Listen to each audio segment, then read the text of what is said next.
அதிகாரிகள், முக்கிய பிரமுகர்கள் அத்தனை பேருக்கும் இந்த பெண்களை சப்ளை செய்கிற வேலையையும் ஞானசேகரன் செய்திருக்கிறான். ஞானசேகரனோடு தொடர்பில் இருந்தவர் ஒரு ஐபிஎஸ் அதிகாரி. அந்த அதிகாரி தமிழக காவல்துறையில் இன்னும் வேலை பார்த்து கொண்டிருக்கிறார். அந்த விஷயம் வெளியில் வந்துடக்கூடாது என்பதற்காகத்தான் தமிழகத்தையே உலுக்கி போடுது இந்த சம்பவம். வணக்கம் தமிழ் பெருங்குடி மக்களே. தொடர்ந்து 2026 சட்டப்பேரவை தேர்தலை ஒட்டி திமுக என்ற தீய சக்தி ஏன் மீண்டும் ஆட்சிக்கு வந்துவிடக்கூடாது என்பதற்காக பல்வேறு விஷயங்களை உங்களுக்கு நான் நினைவுபடுத்தி கொண்டே இருக்கிறேன். அந்த உரையாடலின் தொடர்ச்சியாக இன்னைக்கு ரொம்ப ஒரு கோரமான சம்பவம். அந்த சம்பவத்தை தமிழக அரசு எப்படி கையாண்டது, தமிழக காவல்துறை எப்படி கையாண்டது அப்படின்ற விஷயத்தை பற்றி தான் நம்ம பார்க்க போகிறோம். மக்களே, உங்களுக்கு நினைவு இருக்கும், 23 டிசம்பர் 2024 சென்னை அண்ணா பல்கலைக்கழகத்தில் பொறியியல் படித்து கொண்டிருந்த ஒரு மாணவி. இந்த மாணவி இரவு நேரத்தில் ஹாஸ்டல்லேருந்து வெளியில் வந்து உலவுவதற்காக வந்திருக்கிறார். கூட அவரோட காதலரும் இருந்திருக்கிறார். அண்ணா யூனிவர்சிட்டி வாசலில், கேம்பஸ் வாசலில் ரோட்டில் பிரியாணி கடை போட்டுக்கிட்டு இருந்த ஒருத்தன் உள்ளே போய் அந்த பெண்ணை, அதை என்னால் விவரிக்க முடியல, விவரிக்க விரும்பலை, அவ்வளோ ஒரு கோரமான ஒரு செக்ஷுவல் அசால்ட் அது. அந்த செக்ஷுவல் அசால்ட்டை பின்னால் கண்டறியப்பட்ட ஞானசேகரன் என்ற அந்த குற்றவாளி பல வருஷமாக செஞ்சுக்கிட்டு இருந்திருக்கான். அண்ணா பல்கலைக்கழகத்தில் படித்த மாணவர்களிடம் விசாரித்த போது இந்த மாதிரி அவ்வப்போது வெளியில் இருக்க ஆட்கள் வந்து மிரட்டுவாங்க, இது வழக்கம் அப்படின்னு சொல்லியிருக்காங்க. ஆனால் இது போல் செக்ஷுவல் அசால்ட்டாக இது மாறியது கிடையாது என்று சொல்லியிருக்கிறார்கள். ஸோ பெரும்பாலும் வந்து இந்த மாதிரியான செக்ஷுவல் அசால்ட்டு நடக்கும்போது இந்த ஞானசேகரனோட வேலையே என்னென்னா, அந்த செக்ஷுவல் அசால்ட்டு நடக்கிறத ஃபோனில் வீடியோ எடுத்து வச்சுக்கிறது. அந்த பாதிக்கப்பட்ட மாணவியோ அந்த பெண்ணோ அவங்களோட ஃபோனில் இருந்து வீட்டில் உள்ள சகோதரர்கள் மற்றும் தந்தை, தாய் இவர்களோட ஃபோன் நம்பரை எடுத்து வச்சுக்கிறது. எடுத்து வச்சுக்கிட்டு எங்கேயாவது போய் இதை வெளியில் சொன்னேன்னா இந்த வீடியோவை வீட்டில் இருக்கவங்களுக்கு அனுப்பிச்சிடுவேன், உன் ஃப்ரெண்ட்ஸுக்கு அனுப்பிச்சிடுவேன், சோஷியல் மீடியாவில் சுத்த விட்டுருவேன்.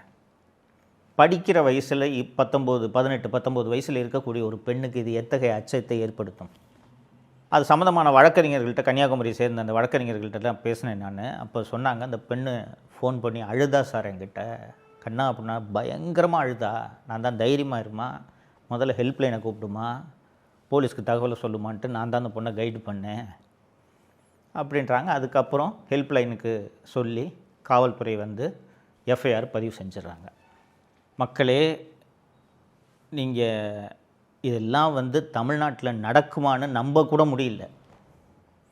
அந்த பெண் தனக்கு நடந்த அந்த செக்ஷுவல் அசால்ட், அந்த பாலியல் வன்முறையை என்னென்னலாம் நடந்துச்சோ, அந்த ஞானசேகரன் என்னென்னலாம் செஞ்சானோ எல்லாத்தையும் டீட்டெயிலாக புகாரில் சொல்லியிருக்கு. அந்த புகார் அப்படியே எஃப்ஐஆராக பதிவு செய்யப்படுகிறது. இந்த எஃப்ஐஆர் சமூக வலைத்தளம் முழுக்க சுற்றுகிறது. வெறுமனே அந்த செக்ஷுவல் அசால்ட்டு சுற்றினா பரவாயில்ல, இந்த பெண்ணோட பெயர், எந்த ஆண்டு படிக்குது, எந்த பிரிவில் படிக்குது, அந்த பெண்ணோட ஃபோன் நம்பர், இமெயில் ஐடி, இவ்வளவும் சுற்றுது. பாதிப்புக்கு உள்ளான இந்த பெண் தன்னுடைய வழக்கறிஞர்கிட்ட ஃபோன் பண்ணி, அங்கிள் யாரோ எனக்கு ஃபோன் பண்ணுறாங்க, யாருன்னே தெரியல, கண்ணா புண்ணான்னு எனக்கு கால்ஸ் வருதுன்னு சொன்ன பிறகு தான் சமூக வலைத்தளங்களில் இந்த எஃப்ஐஆர் லீக் ஆகி சுற்றுதுன்ற விஷயம் வெளியில் தெரியுது. ஸோ ஞானசேகரனை பிடிச்சிடுறாங்க. பிடிச்ச பிறகு தமிழகத்தையே உலுக்கி போடுது இந்த சம்பவம். ஏன்னா அந்த எஃப்ஐஆரில் இருக்கிற அந்த டீட்டெயில்ஸ்லாம் வெளியில் வந்தோன்னே எல்லோரும் ரொம்ப கோரமாக உணர்கிறாங்க. இப்படியெல்லாம் நடக்குமா? இவ்வளவு மோசமாக ஒருவன் இருப்பானா? அதுவும் அண்ணா பல்கலைக்கழகம் போன்ற உலக புகழ்பெற்ற ஒரு பல்கலைக்கழகத்துக்குள்ளே இவ்வளோ நடந்திருக்குதே, இப்படி ஒரு குற்றம், மோசமான குற்றம் நடந்திருக்குது, அதோட எஃப்ஐஆரும் இப்படி லீக் ஆகி அந்த பெண்ணின் விவரங்களும் வெளியே வருகிறது அப்படின்னு மக்கள் எல்லாம் கொதித்து போய் சென்னை உயர்நீதிமன்றத்தில் அண்ணா திராவிட முன்னேற்ற கழகத்தின் சார்பில் பொதுநல வழக்கு ஒன்று தாக்கல் செய்யப்பட்டு இந்த வழக்கை சிபிஐக்கு ஒப்படைக்க வேண்டும் என்று கோரப்படுகிறது. ஏன் வந்து குறிப்பாக சிபிஐக்கு இதை ஒப்படைக்கணும் அப்படின்ட்டு கோரிக்கை வைக்கப்படுகிறது என்றால், சென்னை மாநகர காவல்துறை ஆணையராக அப்போது இருந்த அருண், இந்த வழக்கில் ஞானசேகரன் ஒருத்தன் தான் குற்றவாளி, அவனை நாங்கள் பிடிச்சிட்டோம், அவன் ஃபோனில் யாரோ ஒரு சாருக்கிட்ட பேசுகிறது போல் அந்த பெண்ணு முன்னாடி செஞ்சுருக்கான்ல, அவன் அந்த மாதிரி யாருக்கிட்டையும் பேசலை, அப்போ அவன் ஃபோனு ஃப்ளைட் மோடில் இருந்துச்சு. இதெல்லாம் எங்கே சம்பவம் நடந்த 2 நாளில் இன்வெஸ்டிகேஷன் முழுக்க சொல்கிறாரு வெளியில். அதில் ஒரு நபரை வந்து இவன் பேசும்பொழுது சார்னு சொன்ன மாதிரி நிறைய பேர் குறிப்பிடுறாங்க. அது வந்து நடக்கலை, அது அவன் பொய்யா சொன்னது. குறிப்பாக அந்த அக்கரன்ஸ் நடக்கும்போது அவன் அந்த ஃபோனே ஏரோப்ளேன் மோடில் தான் போட்டு வச்சுருந்தான். ஸோ பொதுநல வழக்காக இது சென்னை உயர்நீதிமன்றத்திற்கு வரும்போது மாண்புமிகு நீதியரசர் திரு எஸ்.எம். சுப்பிரமணியம் அவர்களது அமர்வுக்கு முன்பு வரும்போது இந்த வழக்கில் ஒருத்தன் தான் குற்றவாளின்னு சொல்லிட்டு எப்படி அவர் அந்த சம்மந்தப்பட்ட அதிகாரி சொல்கிறாரு, யாரை கேட்டு விசாரணை விவரங்களை பொதுவெளியில் வைக்கிறார், எஃப்ஐஆர் எப்படி லீக் ஆச்சு அப்படின்னு கேட்கும்போது, சார் இது ஒரு டெக்னிக்கல் கிளிச்சு, அதனால் எஃப்ஐஆர் லீக் ஆகிடுச்சு அப்படின்றாங்க. அது எப்படிங்க டெக்னிக்கல் கிளிச்சு, எஃப்ஐஆர் எப்படிங்க லீக் ஆகும்? இந்த வழக்கை நான் சிபிஐ விசாரணைக்கு உத்தரவிட விரும்பவில்லை, மாறாக பெண்கள் அடங்கிய ஒரு சிறப்பு புலனாய்வு குழுவை நான் நியமிக்கிறேன் அப்படின்னு சென்னை உயர்நீதிமன்றம் ஒரு சிறப்பு புலனாய்வு குழுவை நியமிக்கிறது. சிறப்பு புலனாய்வு குழுன்னொன்னே அது இண்டிபெண்ட்டாக நேரடியாக நீதிமன்றத்துக்கிட்ட ரிப்போர்ட் பண்ணணுன்னு பொருள் இல்லை. எஸ்பி அந்தஸ்தில் இருக்கக்கூடிய ஒரு 3 அதிகாரிகள் தான் அதில் இருக்கிறார்கள். அடுத்த கட்டமாக என்ன பண்ணுறாங்கன்னா, அந்த ஞானசேகரனை அரெஸ்ட் பண்ணி ஞானசேகரன் யார் என்ற அந்த வரலாற்றை எடுத்து விசாரிக்கும்போது பார்த்தால், அந்த பகுதியின் மாவட்ட செயலாளராகவும் சுகாதாரத்துறை அமைச்சராகவும் இருக்கக்கூடிய திரு மா சுப்பிரமணியன் அவர்கள் ஞானசேகரன் வீட்டுக்கே போயிருக்காரு. ஞானசேகரன் மீது 20க்கும் மேற்பட்ட திருட்டு வழக்குகள் நிலுவையில் இருக்கின்றன.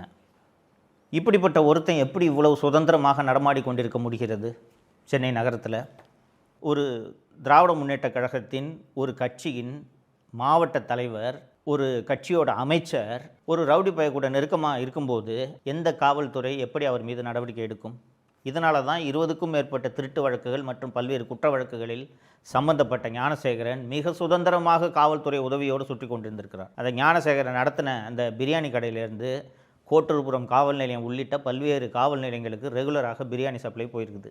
அதற்கு பிறகு ஃபோனில் அந்த ஞானசேகரன் பேசும்போது, யார் அந்த சார், ஒரு சார்கிட்ட பேசினேன் அப்படின்ட்டு அந்த பெண் அந்த எஃப்ஐஆரில் சொல்லியிருக்காங்க, அது பதிவாயிருக்கு. யார் அந்த சார் அப்படின்ற விஷயத்தை கண்டுபிடிக்க வேண்டும், இது வெளியே வர வேண்டும் அப்படின்றதுக்காக எல்லா கட்சியினரும் போராட்டம் நடத்தினார்கள்.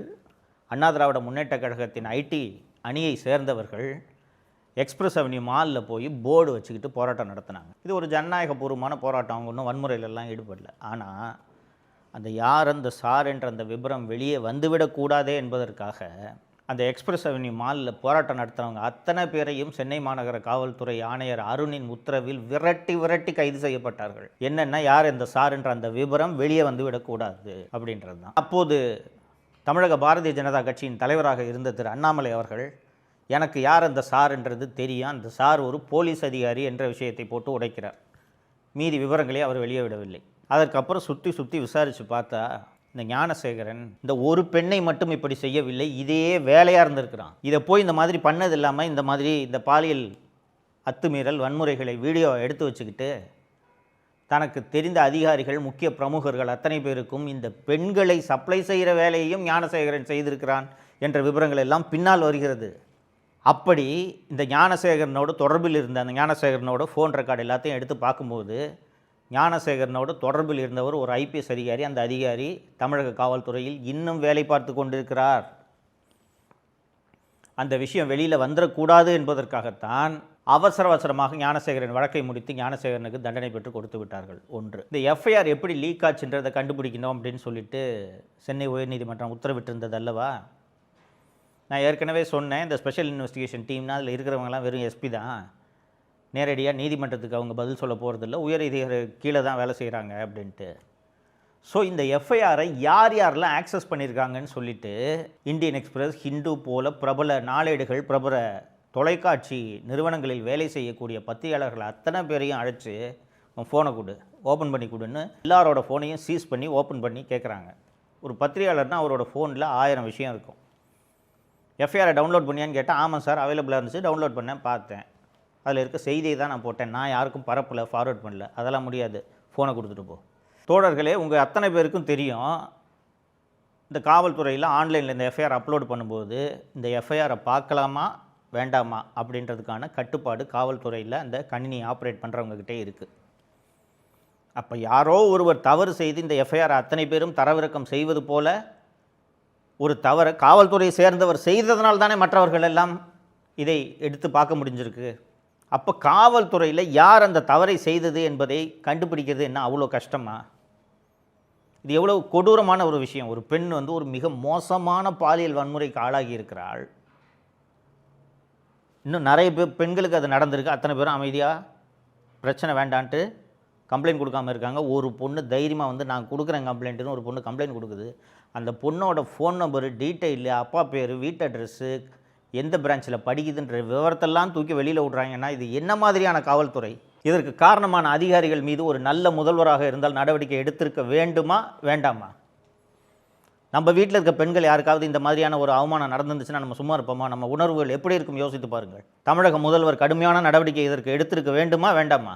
இன்னைக்கு வரைக்கும் அந்த எஃப்ஐஆர் லீக் ஆனதுக்கு காரணம் யாருன்றதை கண்டுபிடிக்கவும் இல்லை, நடவடிக்கையும் எடுக்கல. ஒன்று. ரெண்டாவது, யார் அந்த சார் என்ற கேள்விக்கு இன்று வரை விடை தெரியவில்லை. அதிமுக பொதுச் செயலாளர் திரு எடப்பாடி பழனிசாமி அவர்கள் பிரச்சார கூட்டத்தில் பல இடங்களில் இது குறிப்பிட்டிருக்காரு. யார் அந்த சார் என்றது அதிமுக ஆட்சிக்கு வந்த பிறகு தெரியத்தான் போகுது.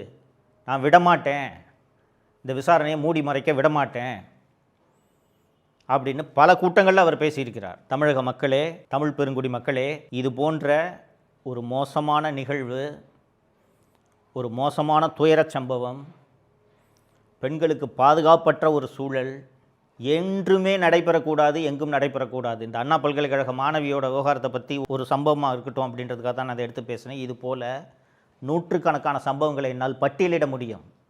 அதுதான் தமிழகத்தில் இன்றைக்கி பெண்களுக்கு இருக்கக்கூடிய பாதுகாப்பு.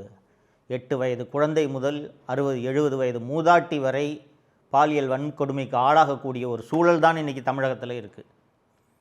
ஸோ இந்த அண்ணா பல்கலைக்கழக மாணவிக்கு என்ன நடந்தது என்ற இந்த விஷயத்தை நீங்கள் வாக்குச்சாவடிக்கு செல்லும்போது நினைவில் வைத்து கொண்டு வாக்களியுங்கள் என்பதைத்தான் உங்களுக்கு இந்த நேரத்தில் நான் கூற விரும்புகிறேன். மறந்து விடாதீர்கள், மீண்டும் திராவிட முன்னேற்றக் கழகம் ஆட்சிக்கு வந்தால் எந்த பெண்ணுக்கும் பாதுகாப்பில்லை. அந்த சார்கள் தான் காப்பாற்றப்படுவார்கள். பெண்களுக்கு பாதுகாப்பில்லை. ஆனால் அந்த பெண்களுக்கு ஆபத்தை ஏற்படுத்தக்கூடிய அந்த சார்கள் காப்பாற்றப்படுவார்கள் இந்த ஆட்சியில் என்பதை நீங்கள் மறந்துவிடக்கூடாது.